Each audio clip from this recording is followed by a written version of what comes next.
이제 지난주 태국 사역을 다녀왔습니다. 태국은 왕이 다스리는 나라인데요. 태국 왕이 세계 최고 부자라고 하더라고요. 그러면 그 왕권이 그만큼 아주 강하겠죠. 그러나 강한 만큼 질서가 딱 잡혀 있는 것 같지는 않더라고요.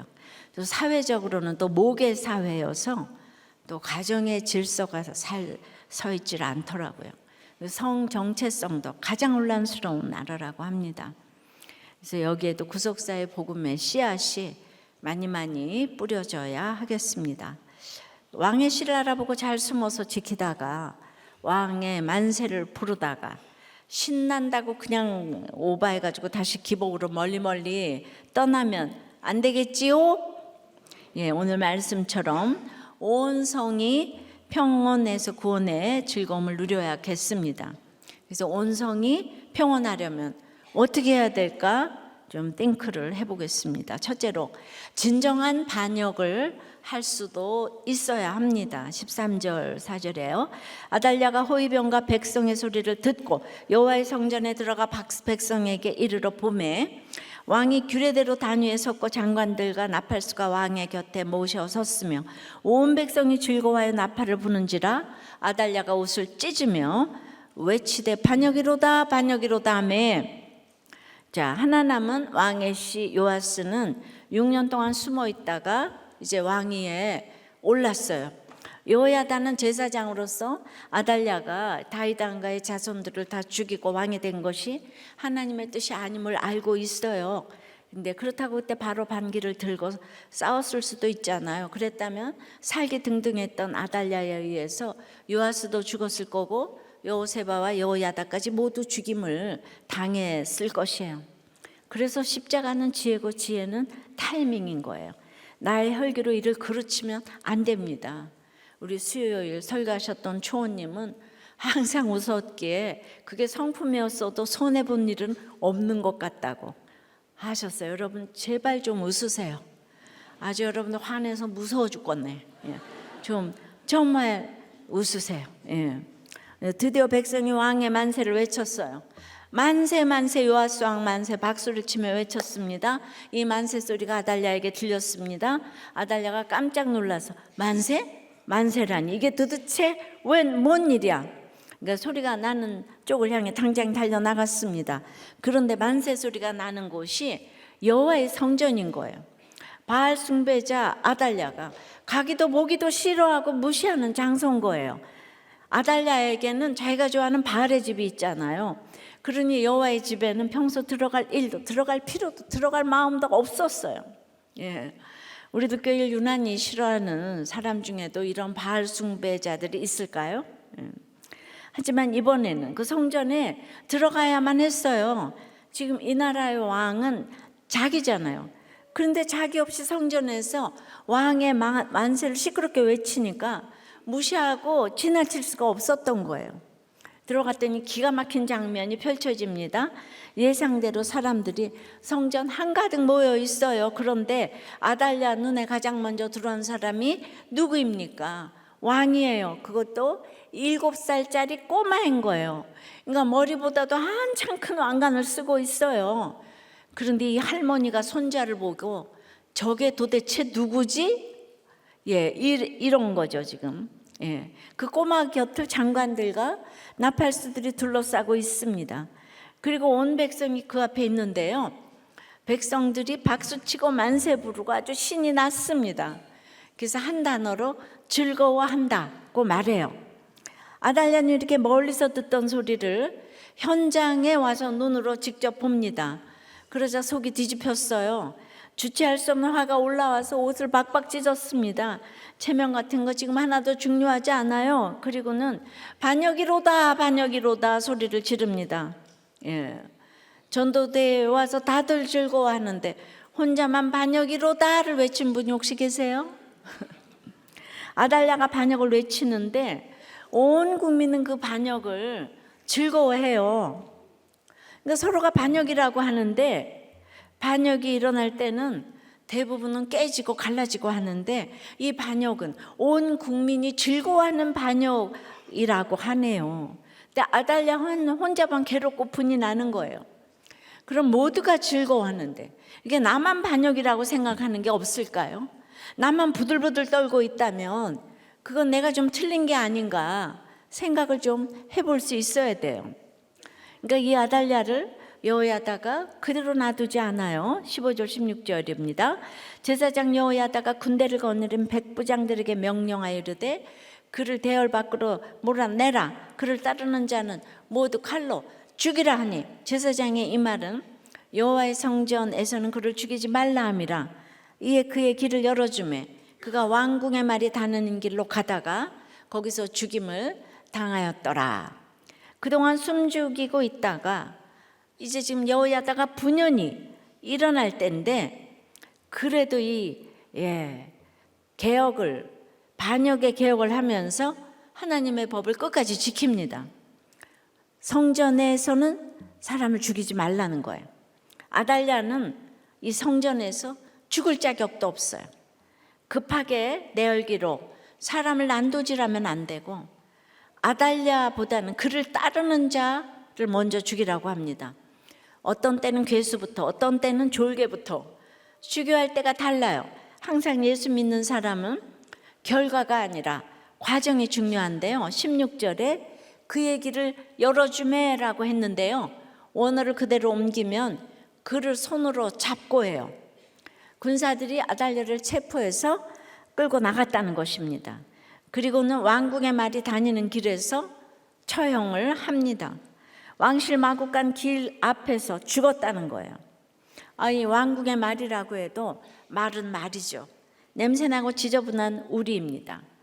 사실 수치스러운 처형을 당했지만은 어쨌든 그 당시 교통수단이 말이잖아요, 그죠?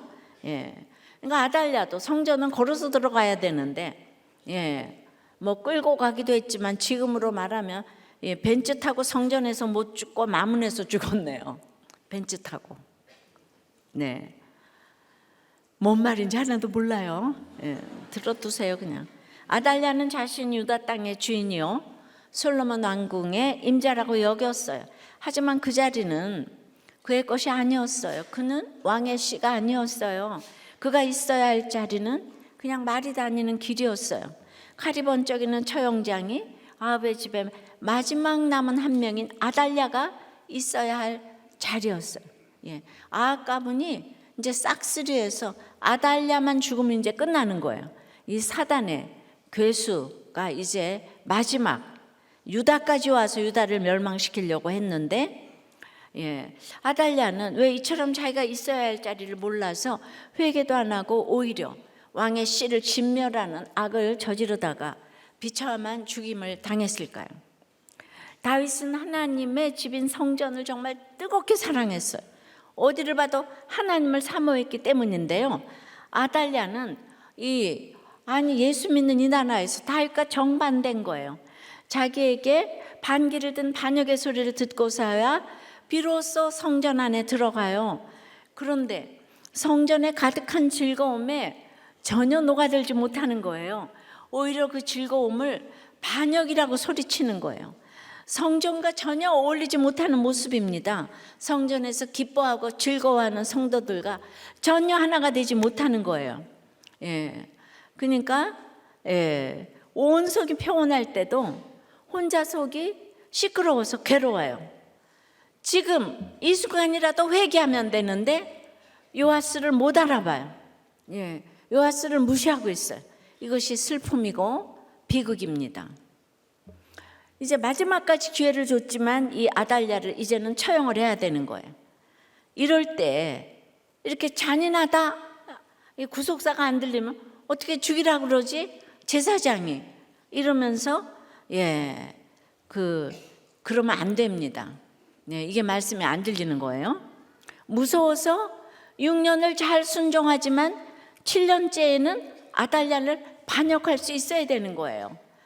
내가 이렇게 큐티하는 사람들의 그 맹점이 구속사를 듣기만 하면 갑자기 내가 아주 말씀으로 교양이 있어 보이는 거죠. 근데 잘못하면 믿음 없이 구원의 확신 없이 이렇게 교양 타령하다가 이제 이게 말씀의 칼이 돼서 남들을 찌르게 되고 반대로 우리는 순종해야 돼. 질서에 대한 순종. 이러면서 또 배우자에게 순종해서 적극적으로 하는 게 아무것도 없을 수 있어요. 이렇게 6년이 지나고 7년 만에 여호야다처럼 이런 반역도 할 수 있어야 돼요. 평생 예수 믿으면서 이런 혈전이 없으면 내가 적용을 하나도 안 한다는 뜻이에요. 제가 하늘이 열리고 남편이나 시댁에 네네네네 하다가 그게 구원 때문에 순종한 거지. 내가 인생의 목적이 행복이면 여러분들이 이런 그 반역을 할 수가 없는 거예요. 근데 내가 예수를 믿고 나니까 이렇게 큰 소리를 쳤어요. 내가 장로 집에 시집을 왔는데 왜 교회를 못 가냐? 그리고 이제부터 교회를 가겠다. 그리고 이제 나한테 뭐라 그러면은 내가 당신이 교회를 안 가면 이제 나는 이혼이다. 그게 뭘 잘못 먹었나? 그냥 네네네네 하는 거는 구원 때문에 하는 거. 그래서 나한테 잘못을 했을 때 성경책에다가 교회를 가겠음 하고 우리 남편 이름을 딱 썼어요. 성경책에다 빨리 사인하라고.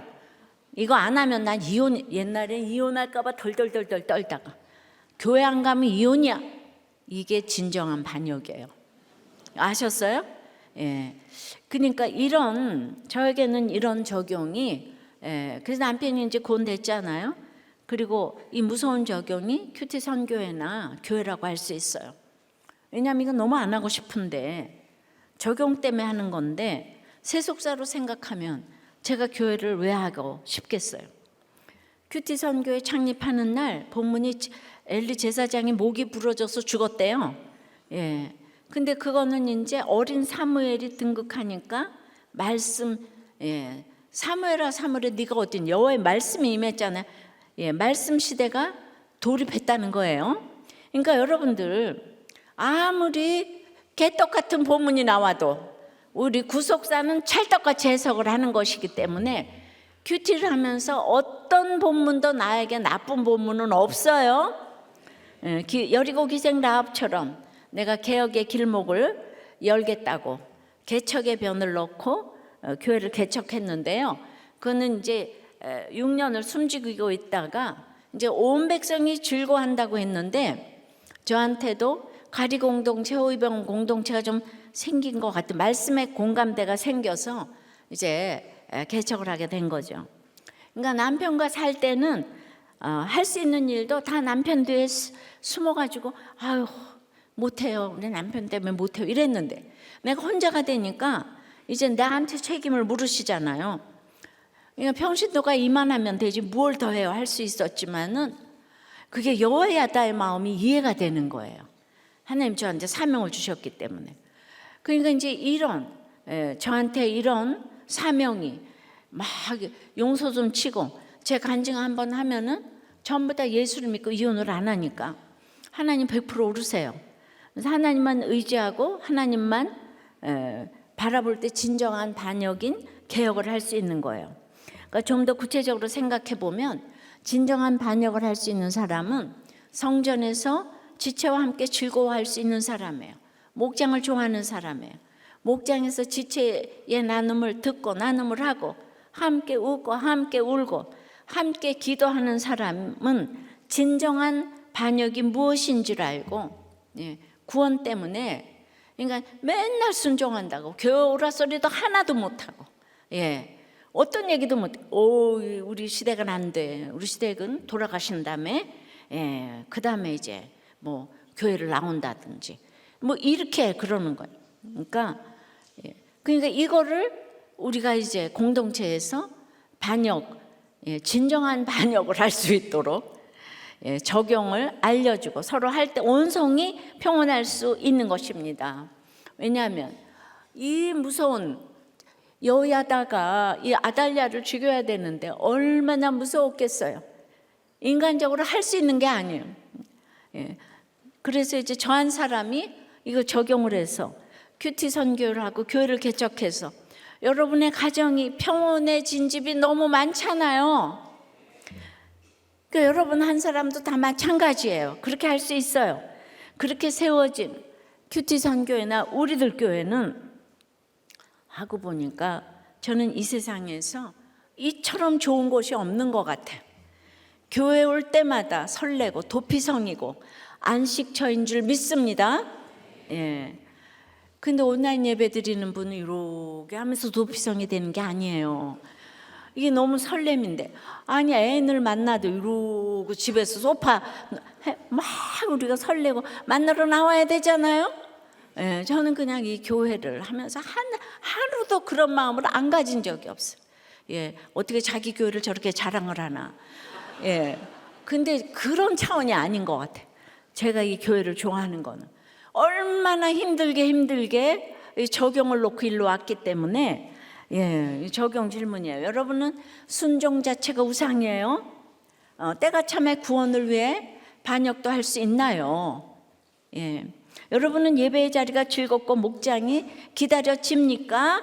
아니면 늘 목장에서 이 즐거움에 녹아들지 못하고 나에게 반역이로다만 외치고 있습니까? 나한테 어떻게 그럴 수가 있어요? 여기는 목장이 다 틀렸어 맨날. 예, 어쩌다가 한 번은 모르겠지만 날마다 그러면 그 이상한 거예요, 그죠? 예, 우리는 온 성이 평안해야 될 이런 사명이 있습니다. 예.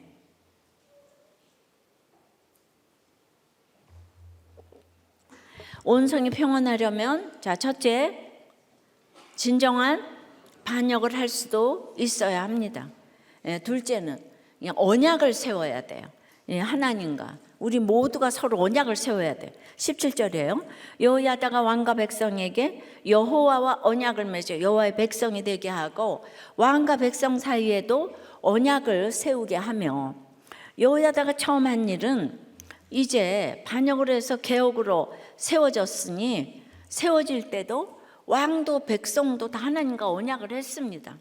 하나님과 언약을 해야 이 관계가 잘 갑니다. 결혼할 때도 신랑도 신부도 하나님과 언약하고 이 둘 사이에 하나님이 삼자로 계셔야 되는 거예요. 둘만 언약하면 뒤뚱뒤뚱 할 수밖에 없어요. 하나님과의 언약으로 삼각형의 안정적인 관계가 됩니다. 예, 부부싸움도 둘이 방구석에서 둘이 쳐다보고 절대로 싸우면 안 돼. 정 싸우고 싶으면은 밖에 나와서 산을 보고 싸워요. 그럼 삼각형이 되잖아요. 예, 그 증인이 있잖아요. 예, 믿음이 없는 사람도 싸우려면 밖에 나가서 산을 보고 싸워. 근데 우리는 목장이 있잖아요, 그죠? 예. 제가 예전에 장로님 아들의 재혼을 주례를 했는데, 장로님 아들인데도 재혼하면서 또 안 믿는 색시하고 결혼을 하겠다고 그랬어요. 그래서 결혼하려면 세례를 받아야 된다고. 예. 근데 제가 그날 강조한 것이 신랑 신부가 서로가 하나님과 1:1 관계가 될 때 부부가 온전해지는 거지. 예. 근데 실패했는데 이제 또 실패하면 어떻게 하려고 이제 또 안 믿는 사람이랑 하냐. 그러면서 그 유명한 그 당시 최진실 조성민이 사랑 고백을 했던 걸 읽어줬어요. 세상에 그렇게 감사장을 쓰고 내 남편 영원히 사랑해요 하면서 고백을 했는데, 여러분 그러니까 사람의 사랑 고백은 사실 믿을 게 못 되는 거예요. 내가 수십 년의 상담의 통계를 알려드린다면은 남편이 그렇게 사랑한다고 고백하는 사람이 바람을 다 피우더라고요. 예. 한 번도 사랑한다는 말 안 하면 바람은 안 피우대요. 저희 남편. 예. 그러면 여러분은 나는 바람을 피워도 그 사랑 고백을 한번 받고 죽겠어 이러는 분 있죠. 예. 참 공평하다는 생각이 드는데요. 어떤 드라마를 보니까 남편이 얼마나 쪼잔한지, 예, 바람은 안 피우지만은 휴지를 사면, 예, 휴지를 왜 사냐고, 내가 회사에서 가져올 건데 그러면서 회사에서 휴지 훔쳐오고 뭐든지 세일할 때 사고, 애들도 다 얻어 입히고 책도 수련장도 사면 안 되고, 또 그런 걸 이렇게 만날 때마다 주는 친구가 있어요. 근데 그 친구에게 점심을 한번 사준다면서 패스트푸드점에 가서 이제 할인 쿠폰을 딱 내밀었더니 점원이 할인은 테이블당 하나만 된다. 그러니까 이 남편이 그 친구에게 난 옆에 테이블 가서 앉아 있을 테니까 아주 이 아끼는 건 너무 가상합니다. 예, 이런 사람도 참 대단한 사람이에요. 이 돈이 아까서 이런 사람 다 바람 안 피우지요. 근데 여러분 그런 남편하고 살면 좋겠냐고요. 예. 그러면 여기서 물어보겠어요. 바람 피우는 남편이 좋아요? 쪼잔한 남편이 좋아요? 어떤 남편이 좋아요? 예? 바람 피우는 남편이 좋아요? 손 들어봐. 바람 피우는 남편, 손 들어봐. 쪼잔한 남편. 예. 그러니까 우리는 인생의 결정을 못 하는 거예요, 이렇게. 근데 요는 다 둘 중 하나라는 거예요. 예. 그러니까 바람 피는 사람들은 기마이가 좋아서 말마다 카드빚이나 지고 댕기고, 그러니까 죄가 많으니까 집에 와서는 날마다 사랑한다고 이제 그러는 거죠. 그냥 마음이 좋아요. 그리고 대책이 없어요. 그럼 여러분들은 왜 둘 다 갖춘 사람이 없겠어요? 이러지만은 있죠. 이세벨 아달랴 남편은 돈도 잘 벌고 화장품 몹도 다 잘 사줄 텐데 그러겠지요. 둘 다 갖췄죠. 그러니까 아달랴는 사단의 괴수잖아요. 그런 사람이 예수 안 믿죠. 아달랴는 성전에 안 들어오잖아요. 그죠? 그러니까 이제 예수를 믿으려면은 바람을 피우거나 카드빚을 지거나 한쪽에서는 휴지를 훔쳐오거나 이래야 예수 믿을 확률이 있고, 완벽한 사람은 다 멀리 갔더니가 되는 거예요. 아달랴는 성전에 절대로 안 들어오는 거예요. 안 들어와요. 자기가 잘났기 때문에. 근데 우리는 아달랴를 너무 원하는 거예요, 지금. 그래서 인생이 슬퍼요. 어떻게 적용해야 될까요? 그러니까 이제 결혼 전에는 그러니까 언약을 세우고 믿음으로 결혼을 했다면 바람을 피워도 쪼잔해도 감사할 것밖에 없는 거예요. 제가 이제 이 결혼 얘기를 늘 물어보면서 여러분들하고 늘 나눔을 들어보면 여러분들은 그렇게 비가 오면 생각나는 사람들이 많더라고요. 그래가지고 뭐만 하면 난 옛날에 누구를 만났고 함께 어디를 갔고 무슨 노래를 들으면서 누가 나를 쫓아왔는데 내가 지금 이러고 산다 맨날. 근데 그런 환상에서 좀 깨어나시라고요. 다 똑같고요. 옛날 만났던 남자, 여자, 친구들도 다 어디 가서 지금 우리 남편하고 여편네하고 똑같은 짓을 하고 있을 거란 말이에요. 환상은 깨라고 있는 거예요. 아셨어요? 남편이니까 여편네. 남편네는 좀 이상하고 여편네. 자, 그러니까 여기에서 이 결혼에서 제일 중요한 건 언약을 세우는 거예요. 지금부터라도 환상을 버리고 예수 믿게 하기 위한 소원만을 가지고 가야 합니다. 뭐 바람을 피우거나 쪼잔하거나 하나님의 훈련으로 받아야 해요. 가나안 농고등학교는 목욕할 때 남자는 비누칠 3번만 하고 여자는 4번만 해야 된다고. 새벽은 5시부터 일어나야 되고. 그러니까 너무 그런 힘든 게 훈련이 되면은 남을 돕게 되잖아요. 제가 힘든 훈련에서 지금 결국 남을 돕잖아요. 그러니까 비교는 하지 말라는 거예요. 그런 게 여러분에게 꼭 필요해서 언약을 세우면은 이 훈련이라는 게 보여요. 그러면 하나님이 네가 어떤 남편과 살든지 아내와 살든지 내가 다 구원해 줄게. 하나님이 약속해 주시는 줄 믿습니다. 그럼 그 모든 훈련이 이게 감사한 거구나. 이 허랑방탕한 남편이 이 이상한 아내가 나에게 짝이구나 해야지요. 그러니까 언약을 세워야 집안과 나라가 다 세워지는 줄 믿습니다. 그런데 요즘 결혼식을 하면서 주례를 안 세우고 자기들끼리 한다는 거예요. 자기들끼리 고백하고.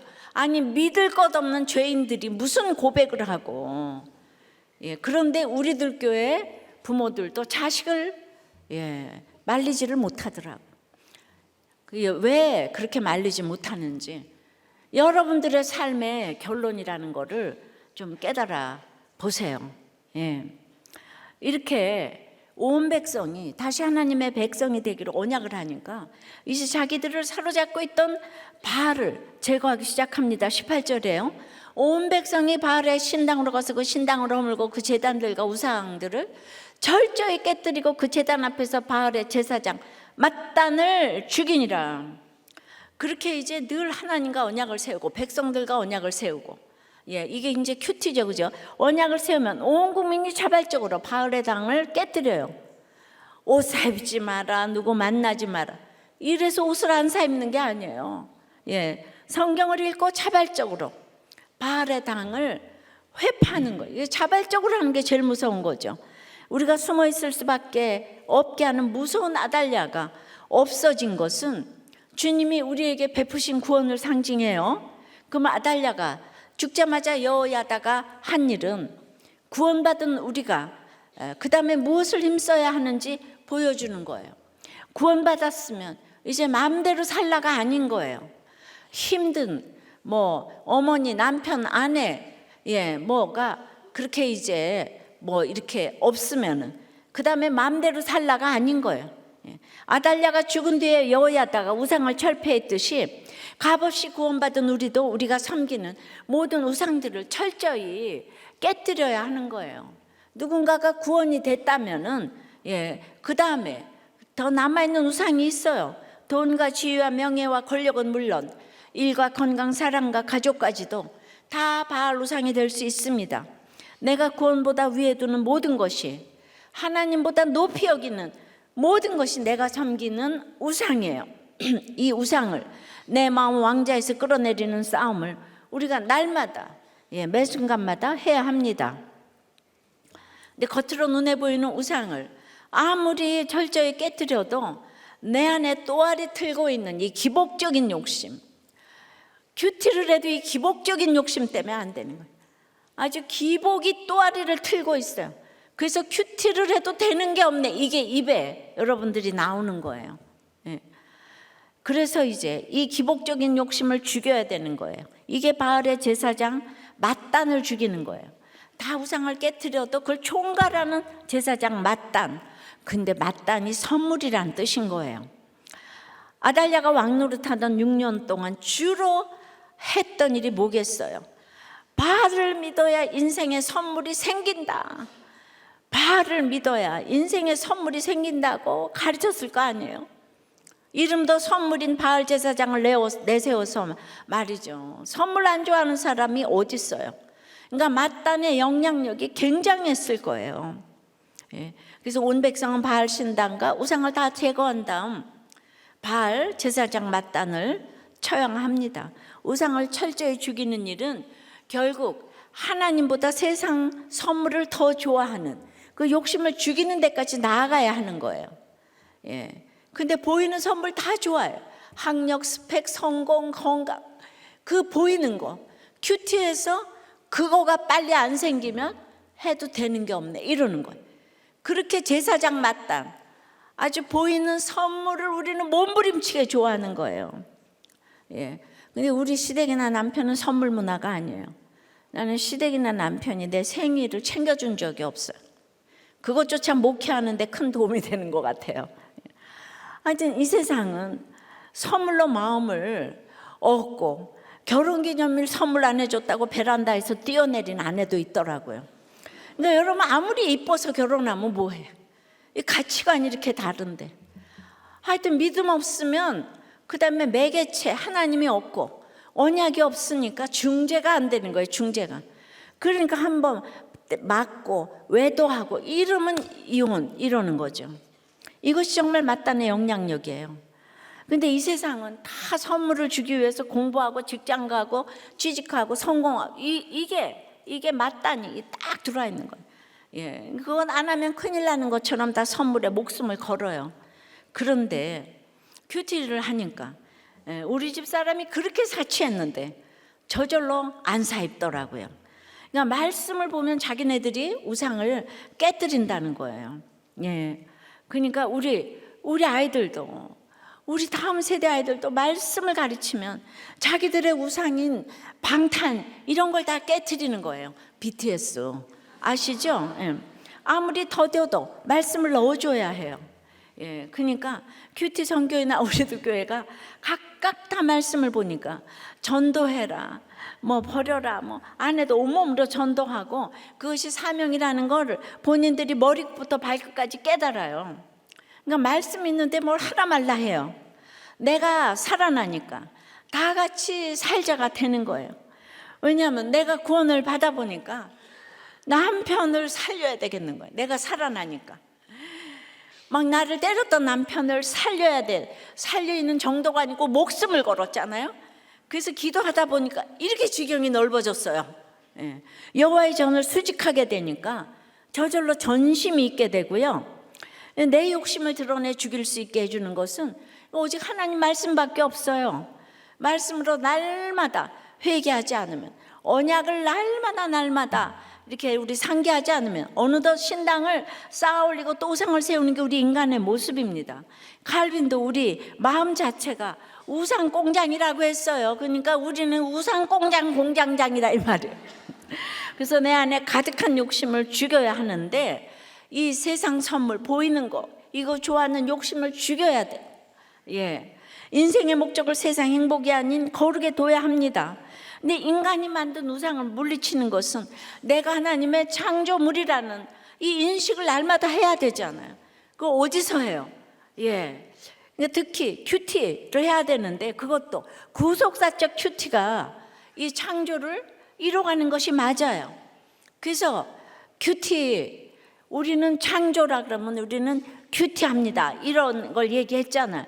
창조를 알아야 큐티도 제대로 알고 언약의 하나님을 알고, 그래야 온 성이 평안할 수 있는 줄 믿습니다. 근데 지난주 이제 이 부목자 모임에서 큐티를 하고 있는가에 대한 이 질문에 답을 들었는데, 자, 이름은 발표하지 않겠어요. 저는 큐티를 거의 안 하고 있어요. 예. 그다음에 지금 아이가 셋이다 보니까 지금 당장 눈앞에 벌어지는 일들이 많다 보니까 큐티를 할 생각이 전혀 들지 않는, 왜 전혀라는 말이 꽂혔어요. 전혀. 예. 그리고 내가 교회 열심히 다녀도 크게 변화되는 모습도 없는 것 같고, 그러니까 굳이 내가 이걸 할 필요가 있나? 이래서 안 한대. 또 한 분은 저는 일주일에 한 번 하는데 목장이 있는 날만 해요. 힘든 목원들이 생각나서요. 예, 평소에는 큐티를 해야 되겠다는 생각이 여기도 전혀 안 듭니다. 이거 부목자 나눔이에요. 또 한 분은 아내가 큐티를 하기 때문에 전하지 않아요. 왜냐하면 아내가 한 게 내가 한 거기 때문에. 예. 또 한 분은 저는 5년 동안 큐티를 빼먹지 않고 했어요. 근데 요즘은 매일 새벽 기도만 들어요. 왜냐하면 큐티를 하면 제가 삶이 더 힘들고 제 안에 끊임없이 고난이 들어오니까 안 해요. 요즘은 큐티를 거의 안 하고 건강 회복 때문에 건강 관련 유튜브만 봅니다. 아유 정말. 예. 또 한 분은 전 일주일에 한 번 가정 예배 드릴 때 하고요. 나머지는 그냥 읽기만 해요. 그런데 여긴 소망이 조금 있는데 아내와 딸 때문에 큐티를 열심히 해야 될 이유가 생겼대요. 이 고난이 오지 않으면 안 되는 것 같아요. 근데 한 분이 이런 나눔을 했어요. 오늘 설교 말씀이 놀라웠던 게 큐티가 나를 창조해 가는 거다 이렇게 말씀하셨는데, 저는 그 말이 많이 가슴에 와 닿았어요. 저는 매일 새벽 6시에 일어나서 큐티하고 출근해서도 또 좀 계속 합니다. 아내에게 큐티책을 사주려고 해도 아내가 거부하는데 저는 제 돈으로 큐티책 사서 합니다. 이게 중요해요. 여러분은 큐티책도 안 사나 봐. 아내가 하면 내가 하는 거라니까. 부부끼리는 대화를 하지 않는 거라고 말씀하셔서 아내와 대화는 목장에서만 해야겠다는 생각이 들었습니다. 오늘 목사님 말씀이 웃기셨지만 맞는 말씀이시구나 하는 생각이 듭니다. 여러분 큐티를 이렇게 하시니까 설교 말씀으로 나눔도 그대로 했잖아요. 대부분 큐티를 안 하시면 구속사적 설교가 안 들리시고 보이는 선물이 안 오면 기쁨이 없으셔가지고 되는 일이 없다. 이게 기복인 거죠, 그죠? 아무리 교회를 오고 구속사를 깨달았다고 해도 그 다음서부터 또 기복으로 가요. 하나님은 사로잡힌 모든 때를 아름답게 하셨다고 했는데 그런 게 안 들리는 거예요.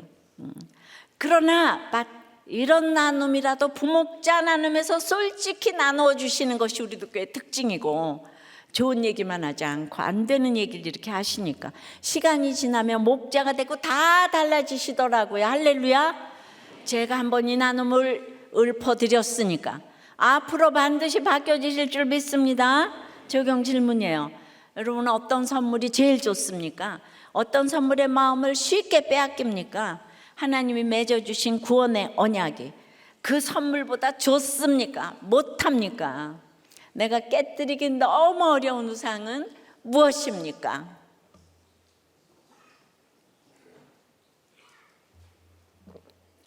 온 성이 평온하려면 첫째, 진정한 반역을 할 수도 있어야 돼. 둘째, 언약을 세워야 돼. 선물 좋아하는 욕심을 좀 죽여야 돼.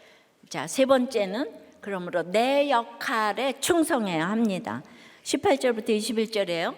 제사장이 관리들을 세워 여호와의 성전을 수직하게 하고 또 백부장들과 가리사람과 호위병과 온 백성을 거느리고 왕을 인도하여 여호와의 성전에서 내려와 호위병의 문길을 통하여 왕궁에 이르매 그가 왕의 왕자에 앉으니 온 백성이 즐거워하고 온 성이 평온하더라. 아달랴를 무리가 왕궁에서 칼로 죽였더라. 요아스가 왕이 될 때에 나이가 7세였더라. 성전에서 시작된 요아스의 대관식이 이제 대미를 장식할 타임이에요. 아달랴에게 빼앗겼던 왕의 자리를 이제 다윗의 후손이 다시 이제 찾아야 해요. 그리고 여호야다는 혁명동지인 백부장들과 가리사람 호위병과 온 백성을 거느리고 함께 왕을 인도합니다. 이 중차대한 일을 천부장 대단한 사람이 하는 게 아니고 그 가리사람 이방인 호위병 얼마나 대단한지 그 아버지 이름이 다 기록됐잖아요. 이런 사람이 주례를 하는 거예요. 가정마다 왕자를 차지하고 있는 아달랴가 있죠. 그 아달랴가 할머니, 할아버지, 남편, 아내, 부모, 자녀일 때가 있어요. 그래서 우리는 그들 때문에 힘들어하고 그들을 끌어내지 못해서 살 수가 없어요. 내가 저기 앉아야 하는데 이러면서 다들 가정을 떠날 생각을 하는 거예요. 근데 사실 그 자리에 앉아 있는 사람은 누군가가 써준 각본대로 움직이는 허수아비에 불과해요. 따지고 보면 그를 미워하는 나도 마찬가지고요. 결국 나나 그나 죄와 사탄이 역사하는 대로 그 허수아비에 의해 움직이는 비참한 노예일 뿐입니다. 그런 줄도 모르고 왕자에 앉아 권세를 휘두른 아달랴가 있고 그 권세 아래 괴로워하는 내가 있는 거예요. 똑같은 거예요. 미워하면 똑같은 거예요. 이 지옥 같은 집구석을 회복시킬 길은 예수님이 들어오시는 것밖에 없어요. 예수님이 우리 가정 왕자에 좌정하셔야 됩니다.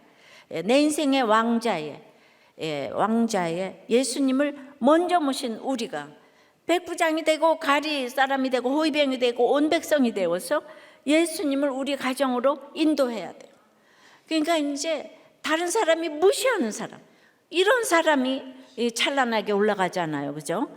그럴수록 그렇게 하도록 왕노릇 하실 수 있도록 예수님이 내 역할, 내 사명을 다해야 합니다.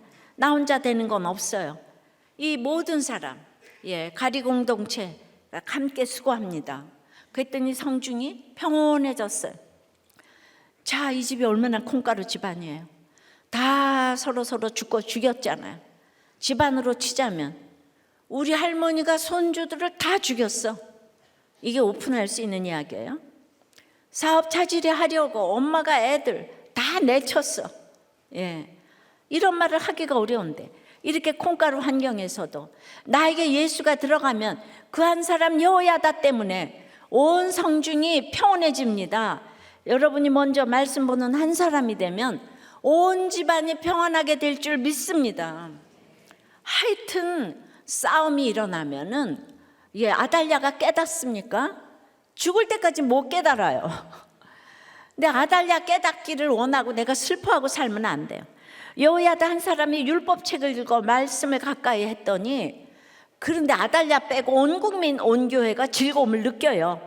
그러니까 그러기 위해서 겉으로 보이는 아달랴 말고 나의 아달랴, 죽도록 포기하지 못하는 나의 약점 아달랴를 칼로는 말씀의 검으로 죽여야 되는 거예요. 그러니까 이런 걸 보면은 구속사가 안 들리면 아이고 잔인해라, 제사장이 칼로 죽이라네, 이렇게 보는 거예요. 지금 안 들리는 사람은 그렇게 들려요. 그게 아니라 나의 포기 못하는 나의 약점 아달랴를 죽이는 마음으로 모여야 된다는 거예요. 그래서 구원받은 사람의 공동체가 얼마나 기쁜 건지 뼈저리게 느껴야 되는 거예요. 이 역할이 때로는 숨어있는 역할도 있고 입 다물고 조용히 하는 역할일 수도 있고 시키는 대로 하는 역할도 있고 반역이로다 하는 비난을 들을 만큼 맞서 일어나야 하는 역할일 수도 있어요. 때로는 아무 일 없는 것처럼 자기 자리에 서 있는 역할일 수도 있고요. 때로는 환호하고 박수치며 요아스 만세 부르는 역할일 수도 있어요. 우리도 교회는 그냥 교회에서 그냥 눈물 흘리고 기도하다가 또 박수치고 좋아하고 말하여티 합니다. 아주 정말 이 여야다 공동체하고 똑같은 것 같아요. 상황마다 다르게 적용하는 거 복잡한 것 같지만 사실 굉장히 쉬워요. 단순해요. 목적이 하나이기 때문이에요. 왕자에 앉은 요아스는 7살이에요. 굳이 강조해서 기록해요. 왜죠? 세속사의 관점에서 보면은 아니 예수님이 내 인생의 왕자, 우리 가정의 왕자에 좌정하시는 건 너무 좀 보잘것없는 것처럼 보인다는 거예요. 기복적으로 생각하니 너무 무시가 되는 거예요. 예수 믿으면 성공하고 승리하고 다스려야지.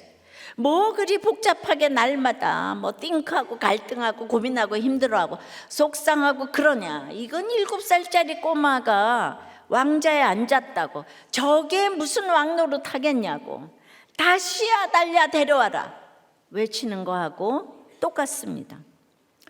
지금 아합을 척결한 예후 왕과는 비교가 안 되는 7살 요아스는 도무지 이해가 안 되는 왕이에요. 그렇습니다. 믿음은 아무 조건 없이 주어지는 것이에요.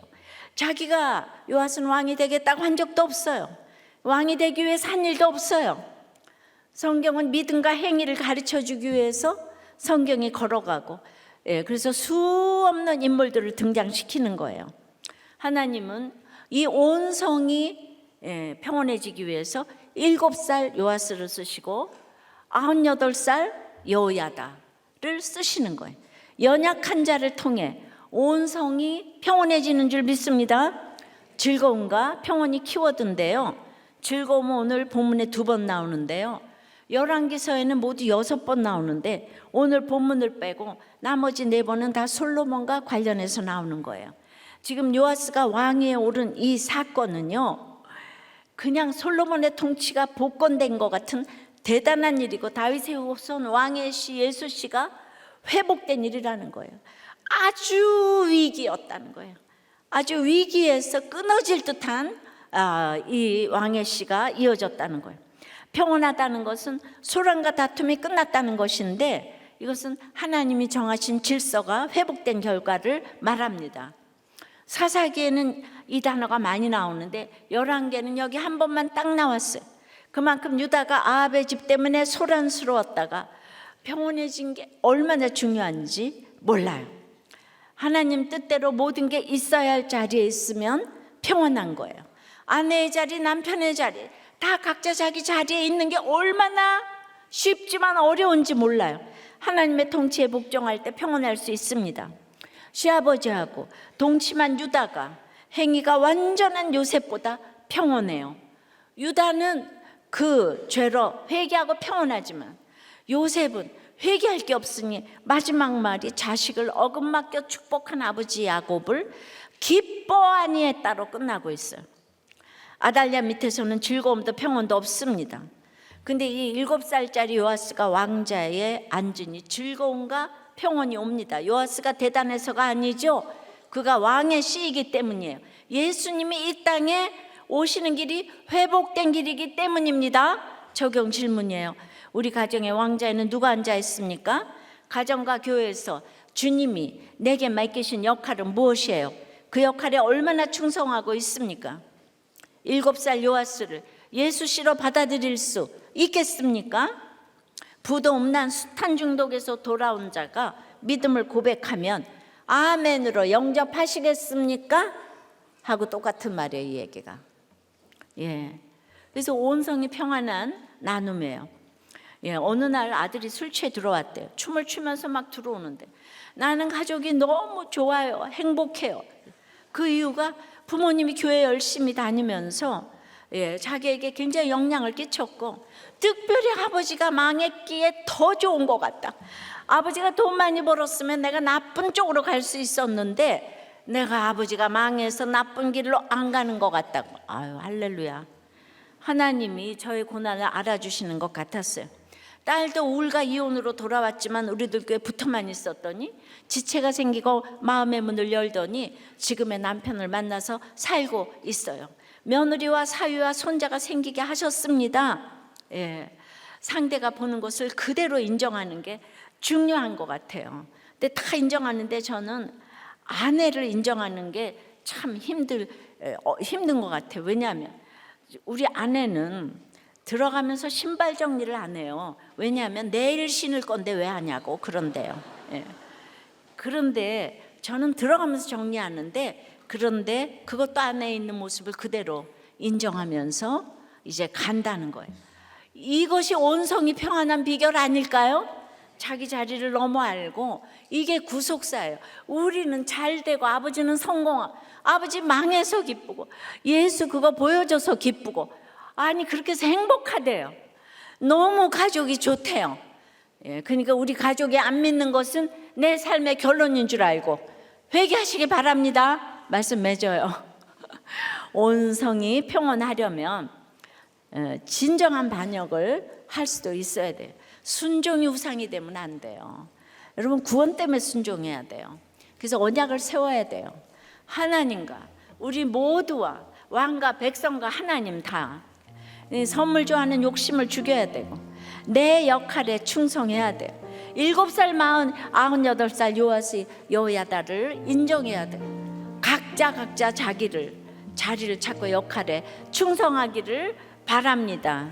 이 험한 세상 나 살아갈 동안 찬양하고 기도하겠습니다. 이 험한 세상 나 살아갈 동안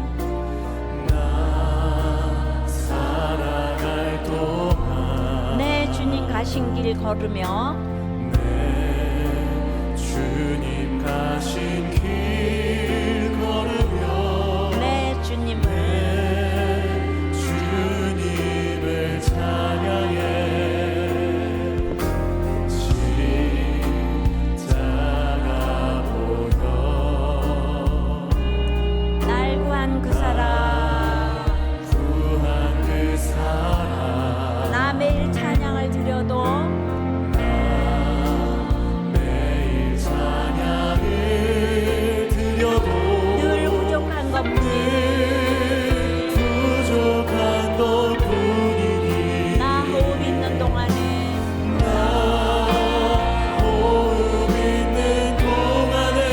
나 생명 있는 동안에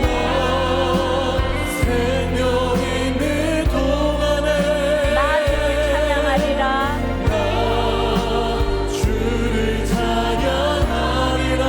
내게 생명 주신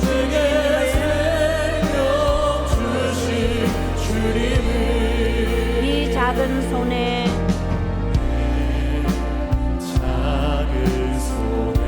불 밝혀 들고서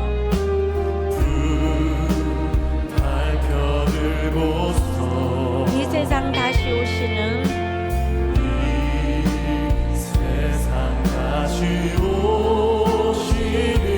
내 주님을 맞으리. 내 무거운 짐 다 벗겨주시며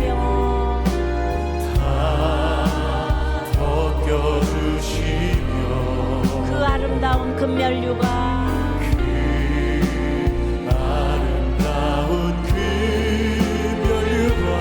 날 위해 예비하시리.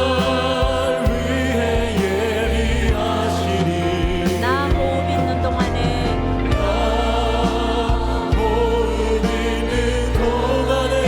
나 생명 있는 동안에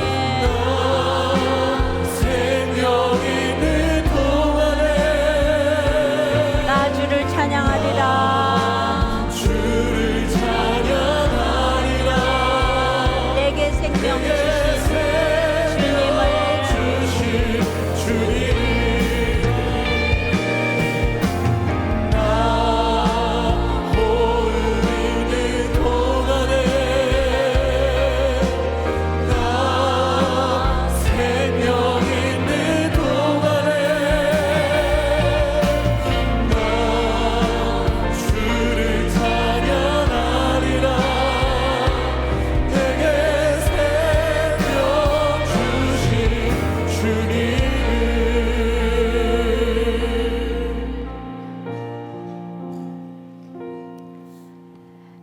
어떤 때는 아달랴에게 순종을 해야 되고 어떤 때는 반역을 해야 되는지, 우리는 구원 때문에 순종하는 거예요. 근데 순종 자체가 우상이 되지 않게 해달라고. 내 환경이 좋을수록 순종이 우상이 되죠. 다 편한데 왜 집안의 화평을 깨고 예수를 전하겠습니까? 그러므로 이 십자가와 지혜와 타이밍을 알게 해달라고 기도하시고, 이제 그러기 위해서 하나님과의 언약 관계를 세워서 진짜 구속사적인 창조의 큐티를 하게 해달라고. 나를 창조하실 분은 하나님밖에 없는 거예요. 이 땅에 어떤 선물도 인간이 만든 거는 우상이잖아요, 그죠? 그러니까 구속사적인 큐티를 좀 하게 해달라고. 선물 좋아하는 욕심을 좀 내려놓게 해달라고. 우리가 아무리 콩가루 집안이라도 그 한 사람 여호야다가 되어서 예수가 들어가서 평온하게 되는 우리 집과 교회와 회사와 나라가 되게 해달라고. 다 같이 주님 부르고 기도합니다. 주여.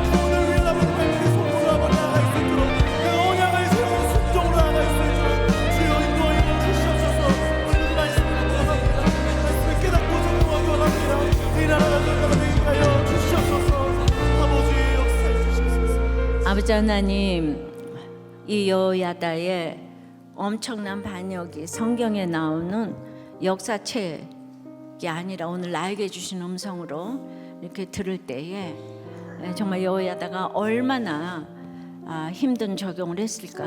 하나님이 힘 주시지 않으면 어찌 아달랴를 물리칠 수가 있었겠습니까? 주님, 그러나 우리는 조금만 환경이 좋아도 나의 6년에 숨죽이고 살면서 7년째 구원 때문에 참 개혁을 하기가 너무나도 어렵습니다. 교회 한번 오라고 말하기도 어렵고, 이게 날마다 남편 뒤에 숨고 아내 뒤에 숨고 부모 뒤에 숨어서 내가 정말 애통하며 구원을 위해서 나가는 인생이 되지 못함을 주여 불쌍히 여겨 주시옵소서. 주님, 불신결혼을 하지 말라 해도 하고 불신결혼을 하고 나서는 또 날마다 이혼을 입에 달고 삽니다. 주님, 참으로 그래서 우리는 하나님과 언약을 맺고 결혼을 해야 돼요. 우리 하나님 중재자가 없이는 우리가 되었다면 아무것도 없어. 인간의 그 얄팍한 사랑 가지고 뭘 하겠습니까? 그러므로 나는 정말 요아스처럼 7살 어린이처럼 아무것도 할 수 없지만 하나님이 나에게 중재자가 되어주시고 언약의 보증이 되어주시기 때문에 우리가 이제 하나님 앞에 토로하고 기도하고 가는 줄을 믿습니다. 그러므로 우리는 이제 나의 이 자리, 아내의 자리, 남편의 자리, 자녀의 자리, 부모의 자리, 사장의 자리, 부하의 자리, 그 자리에서 각각 충성을 다할 때에 온 성이 평온해지는 줄 믿습니다. 이 역할을 잘 감당할 수 있도록 주여 은혜를 내려 주시옵소서.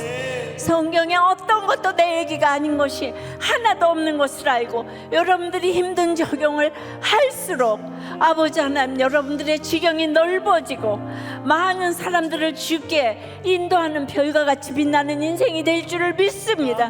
이 예수님, 아버지 하나님, 이 말씀이 여러분들 가운데 임할 수 있도록 역사하여 주시옵소서.